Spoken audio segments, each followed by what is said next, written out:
It's scary because we have been used to the binary way of thinking.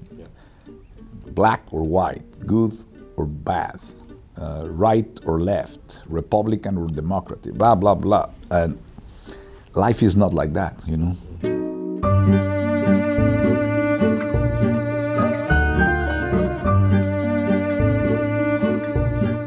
Well, I think that, as you said, always times has been challenge. I don't want to go into the times that were before were better. I think it's a transformation of something that has been happening. You know, in the film, I spoke about the invasion that the United States did 175 years ago in Mexico for 2 years, and they took half of our country for 15 million pesos. And I think that the empires and this invasion, in a way, not only happened as a physical invasion, but now it's happening ideologically, corporatively, in a global world that we are living. So in a way, I try in the film to say things with sense of humor and the paradox that we are living, right? Because now you don't have to invade the country physically to possess it. Through the big corporations and through the communication systems, the conversations and the narratives are set. And it's a cultural invasion. It's a homogeneous view that is impregnated in the whole world, and even now it's so impregnated that nobody even realizes how ideologically in a way invaded are in our way of thinking and expressing and seeing life from one perspective that comes from global corporations that set the tone of the things, of the values, the priorities. And these companies now are so powerfully and so rich that actually they can buy countries, actually. They own it in a way, or they employ so many people that you know, it becomes a new way of power. It's a feudalism that it's a different way. But, and it's an interesting reflection, again, with the humor, but I truly believe that that will be happening very soon. And I think things is changing. It's very, for me, it's particularly interesting that I always think that from the Greeks and that high point of civilization and philosophical thought, in 1,000 years we were already in the Middle Ages, the obscure moment of humanity. And it was because obviously science was taken away, and culture and freedom of speech, and everything became about beliefs and faith and magical thinking and conspirational theories and manipulation of people and gangs and tribes, one against the other by not truths but by gossip and about beliefs that were not certain. And I think the very dangerous times we are living is, I have a feeling that we are arriving again or going towards the Middle Ages again, to an obscure moment of humanity, but now maybe not in 1,000 years, but in a digital speed, you know, because obviously it was a phone. Maybe it was a message from the future. But anyway, no, what I'm saying is that I feel that what's happening now is that science has been relegated. No? Vaccines or global warming has been, even when there's proof, there's 10 million people that believe that the earth is flat.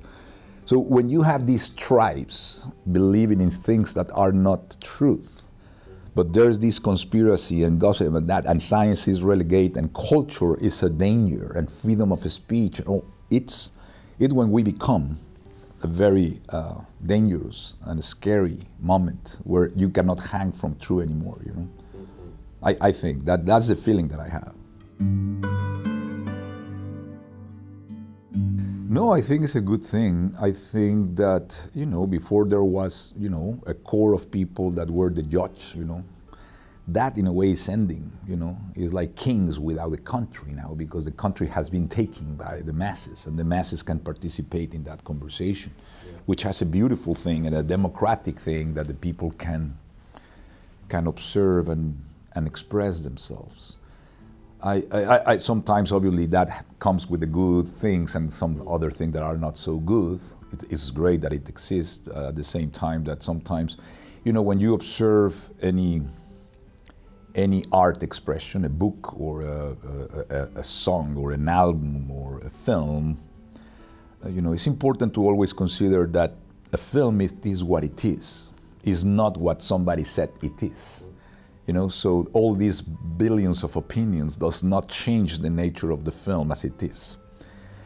And I think that can get a little bit tricky if somebody believes that a film is what somebody said it is and they don't allow themselves to experience what that thing it is for them.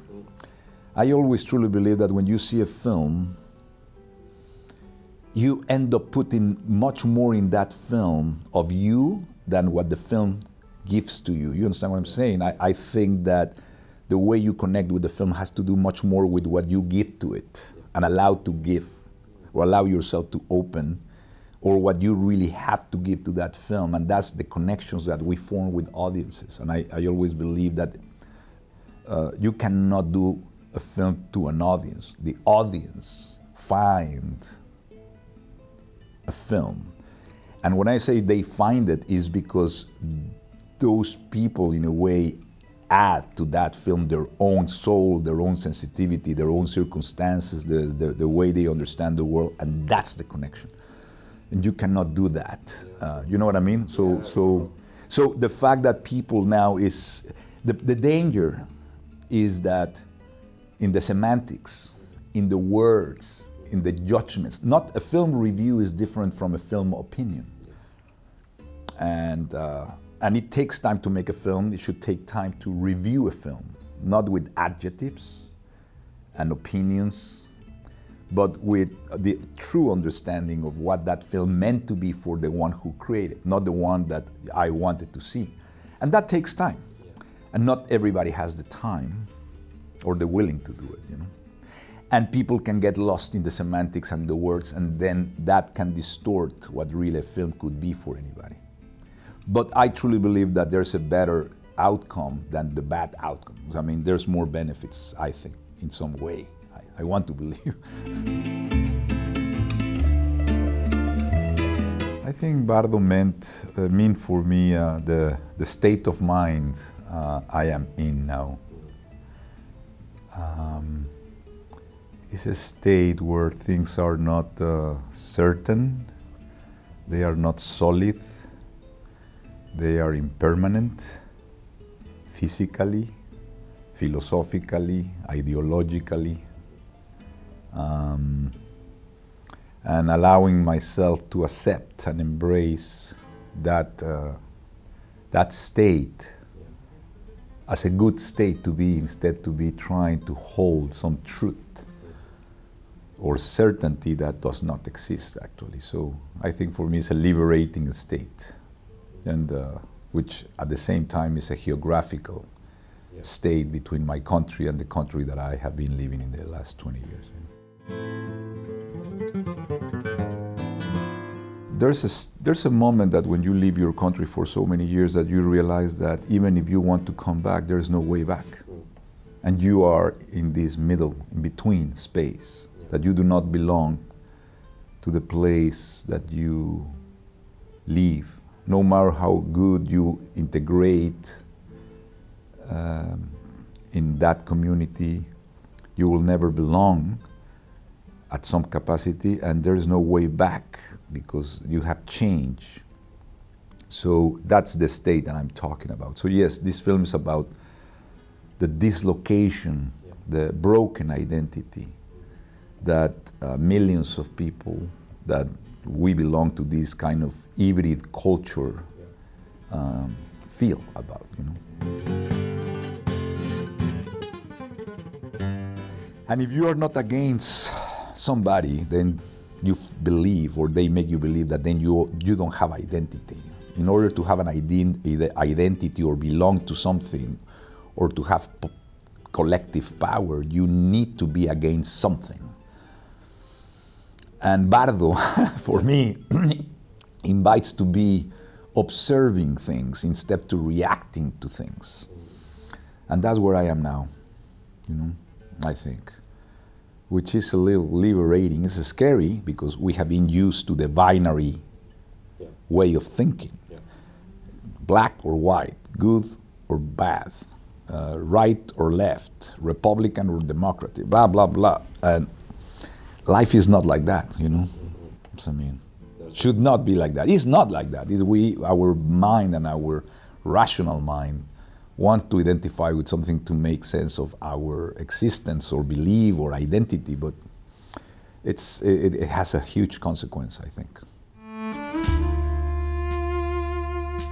Yes, of course. I try to see the more I can. I listen to a lot of music. I read books. I try to be impregnate life. I really valorate my life between one film and the other.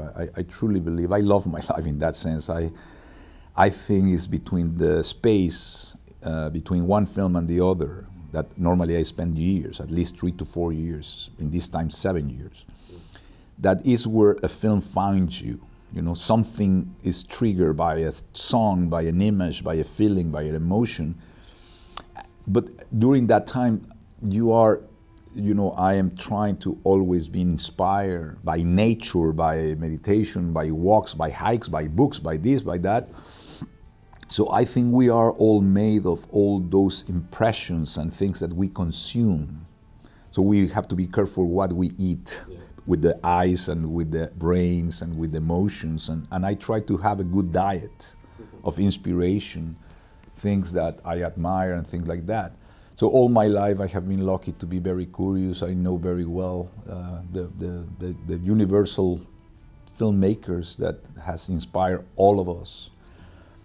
But in this film, something particularly different happened that I went into a very introspective journey where most of the things that informed me about this film were rooted on my own country, culture, and things that has shaped me as an individual have to do with things that I born with. I lived 36 years in Mexico City, which is a very complex, electric, it's a state of mind. And we as Mexicans, it's a millennial culture, is an ancestral things of a culture that we have such a rich baggage of visual elements, architectural beliefs, literature, film, that I had to go into my own culture to understand what has been shaping me, to try to recoup those memories as a collective memory, like the conquest that happened 500 years ago, that I comment about some images that for me is a wound that is still open, of a mixed culture race, a mixed country, a mixed race country, about the invasion of the United States, or what is happening in Mexico about people disappearing, 130,000 people disappear. So all those things that are been shaping us as a nation. And my most intimate memories that I have lost and I have got as an immigrant, all those things require me. And this film has been informed by many things, but has to do much more with Borges and Cortázar and Rulfo and Paz and Orozco and Siqueiros and Buñuel and Jodorowsky and Rubén Gámez and things that really belongs to our own way to express, which is very maximalistic and our thing, without taking, obviously, the reference of the global cinema that comes from Jacques Tati to Roy Andersson to Fellini to all that. But thematically, this is far away from a self-reference. Fellini never had kids or never emigrate. And I think that obviously he and many others, as they trigger in all of us, they teach us to liberate ourselves for certain conventions. But thematically, this film for me required to go deeply in my own culture, in my own reference that a lot of people do not know. Unfortunately, I know many things about other cultures, but Mexico still is It's a treasure to be discovered in that sense, you know, very rich. It's a self-reference, and when you don't know that I know American literature, I know American painting, I know I know French writers, I know, but in Mexico is such a rich culture, but it's not as known. But these require a lot of self. There's a lot of secrets. This is a very Mexican film. This is a guacamole film, let's put it that way.